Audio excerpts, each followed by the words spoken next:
बच्चों, मैं आज आप लोगों को बिहार बोर्ड कक्षा 11th हिंदी का किताब पढ़ाऊंगी जिसका नाम है दिगंत भाग 1।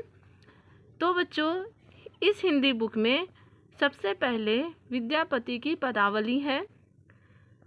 तो विद्यापति की पदावली को शुरू करने के पहले विद्यापति के जीवनी के विषय में थोड़ा जान लेते हैं। इनका जन्म 14वीं शती उत्तरार्ध अनुमानवतः 1360 ईस्वी को हुआ था। निधन 15वीं शती पूर्वार्ध अनुमानवतः 1448 ईस्वी को हुआ था।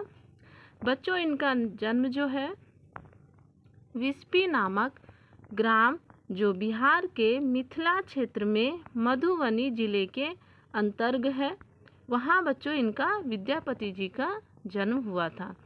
इनके माता का नाम क्या था उसको देख लीजिए। माता का नाम हंसनी देवी और उनके पिता का नाम गणपति ठाकुर था। तो बच्चों, ये सबको आप लोग अच्छे से याद कर लीजिएगा ताकि परीक्षा के समय आप लोग विद्यापति के जीवनी को अच्छे से लिख सकें। और ये जो है MCQ में भी आ सकता है आप लोगों को। आगे बढ़ते हैं। अब बच्चों, आश्रयदाता उनके कौन थे?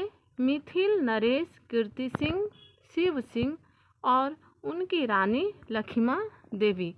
आश्रयदाता का मतलब होता है बच्चों वो किनके शरण में थे। अब आता है बच्चों उनकी उपाधियाँ। उनकी उपाधियाँ क्या क्या थी?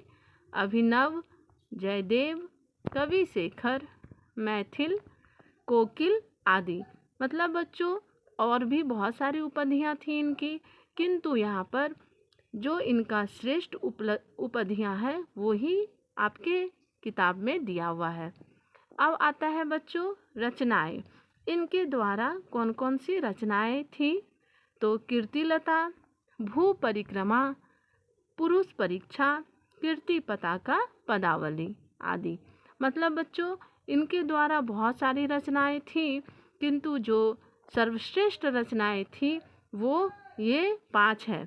तो बच्चों ये इस पांचों को अच्छे से आप लोग याद कर लीजिएगा ताकि आप लोगों को कोई भी दिक्कत या परेशानी परीक्षा में नहीं आए।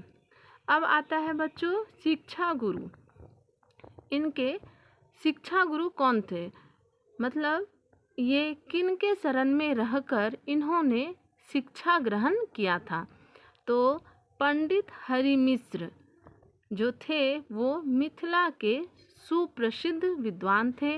उनके शरण में रहकर विद्यापति जी ने शिक्षा ग्रहण किया था। तो बच्चों अब हम लोग श्लोक की ओर बढ़ते हैं। इसमें जो है बच्चों कृष्ण जी मथुरा में रह रहे हैं और राधा जी गोकुल में रह रही हैं।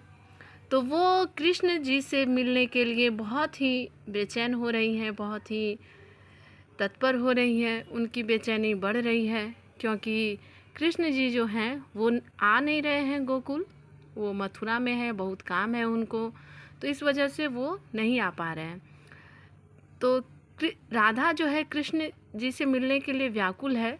तो किस प्रकार वो व्याकुल है उनके बेचैनी को लिखते हुए विद्यापति जी अपने पद के माध्यम से हम लोगों को बता रहे हैं उनकी बेचैनी। क्या कह रहे हैं सो देखिए आप लोग। चानन भेल विषम सर्रे। चानन का मतलब होता है बच्चों चंदन। विषम का मतलब होता है बच्चों विष के समान।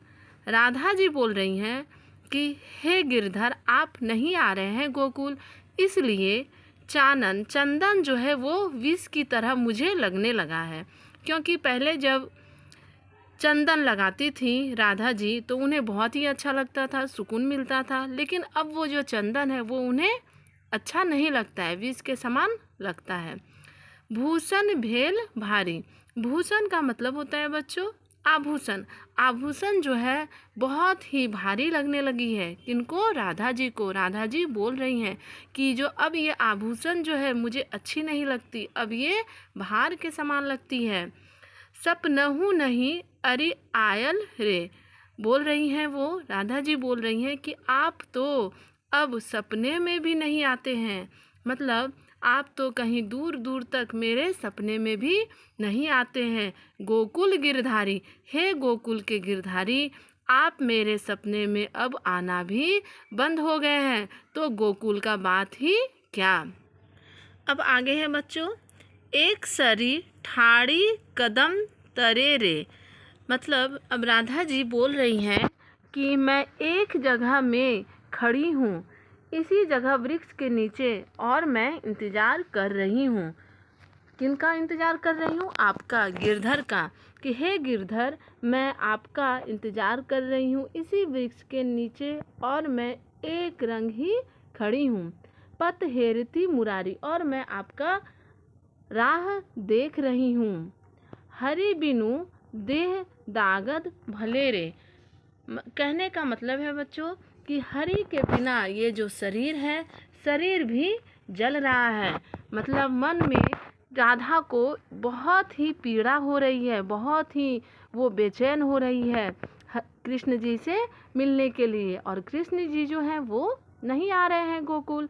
इसीलिए वो बोल रही है, अपनी व्यथा को बता रही है कि मेरा जो देह है, मेरा जो शरीर है, वो बहुत ही जल रहा है, बहुत ही कष्ट हो रही है उसको, मेरे शरीर को, मेरे मन को। आप नहीं आ रहे हैं गोकुल, इसलिए मेरे शरीर को बहुत ही कष्ट हो रहा है। झामर भेल साड़ी, और साड़ी भी जो है, मेरी जो साड़ी है वो झामर हो गई है, अर्थात मैली हो गई है, इसका रंग भी खराब हो चुका है। तो ये राधा जी कृष्ण जी के वियोग में बोल रही है। कृष्ण जी गोकुल नहीं आ रहे हैं, इसलिए राधा जी इतनी व्याकुल हो गई है और मिलने के लिए, उनसे मिलने के लिए पूरी तरह से बेचैन हो उठी हैं। जब कृष्ण जी गोपियों की इस हालत का खबर पाते हैं तो वो क्या करते हैं? जाह जाह तोहे उद्धव हे, तोहे मधुपुर जाहे। तो कृष्ण जी अपने प्रिय सखा, प्रिय मित्र उद्धव को बोलते हैं कि ए उद्धव, तुम जाओ, शीघ्र जाओ और जाके गोपियों को समझाओ कि मैं शीघ्र ही आने वाला हूँ। उसे संदेश दो जाके कि मैं, कृष्ण जो है वो जल्द ही गोकुल आने वाला है। तो उद्धव क्या करते हैं? वो कृष्ण की आज्ञा पाकर गोकुल चले जाते हैं और वहाँ पे गोपियों को समझाते हैं कि तुम्हारा जो कृष्ण है वो शीघ्र ही गोकुल आने वाला है। तभी राधा शिकायत करते हुए उद्धव जी को बोलती है। क्या बोलती है? सुनिए। चंद्र बदनी नहीं जीवती रे। राधा बोल रही है कि मेरा जो शरीर है चंद्रमा के समान है, जो मेरा बदन है, मैं अब जीवित रहना नहीं चाहती। मतलब मैं जीवित रहने वाली नहीं हूँ, क्योंकि कृष्ण जी जो हैं वो नहीं आ रहे हैं, वो उनको मेरी याद भी नहीं आती है, तो मैं इस बदन का क्या करूँगी, इसलिए मैं जीवित रहना नहीं चाहती हूँ। वो उद्धव जी को बोल रही हैं, बद लागत काहे। अगर मेरा वध हो जाएगा तो इसका पाप किसको लगेगा? मतलब वो बोल रही है, अगर मेरा वध हो जाएगा तो इनका दोष भगवान को ही लगेगा। तो हे उद्धव, आप कृष्ण जी को, आप मुरारी को जाके बोल दीजिए कि मैं जो हूँ अब उसके बगैर जीने वाली नहीं हूँ। अब आगे बच्चों सुनिए। भनई विद्यापति मन दये रे, सुनु गुणवती नारी। अब विद्यापति जी बोल रहे हैं कि उद्धव जी हमसे आके बोले कि सुनो गुणवती नारी, मन लगा के सुनो। मन दये रे मतलब मन लगा के सुनो, ध्यान से सुनो। आज आओत हरि गोकुल रे, पथ चलू झट झारी। अब उद्धव जी बोल रहे हैं कि हे गुणवती नारी, मन दे सुनो, मन से सुनो, ध्यान पूर्वक सुनो। आज ही हरि मतलब कृष्ण भगवान गोकुल आएंगे, आज के आज ही गोकुल आएंगे, इसलिए तुम लोग ध्यान से सुनो। और पथ चलू झट झारी, पथ में, अपने रास्ते में सारे इंतजाम कर लो, क्योंकि आज तुम लोगों के हरि कृष्ण जी मुरारी वो गोकुल आएंगे। बच्चों, मेरा वीडियो अगर पसंद आए तो इसको ज़्यादा से ज़्यादा शेयर करिए ताकि दूसरे बच्चे भी इसका लाभ उठा सके। और बच्चों, इसका अगर आप लोगों को पीडीएफ चाहिए तो मैं डिस्क्रिप्शन बॉक्स पे इसका लिंक शेयर कर दे रही हूँ, वहाँ से आपको इसका पीडीएफ मिल जाएगा। और इसका जो प्रश्न उत्तर है, मैं दूसरे वीडियो में इसका प्रश्न उत्तर भी एक वीडियो बना के डालूंगी, उससे भी आपको इस बहुत ही सुविधा होगा। तो इसीलिए बच्चों, मेरे चैनल को जल्द से जल्द सब्सक्राइब कर लीजिए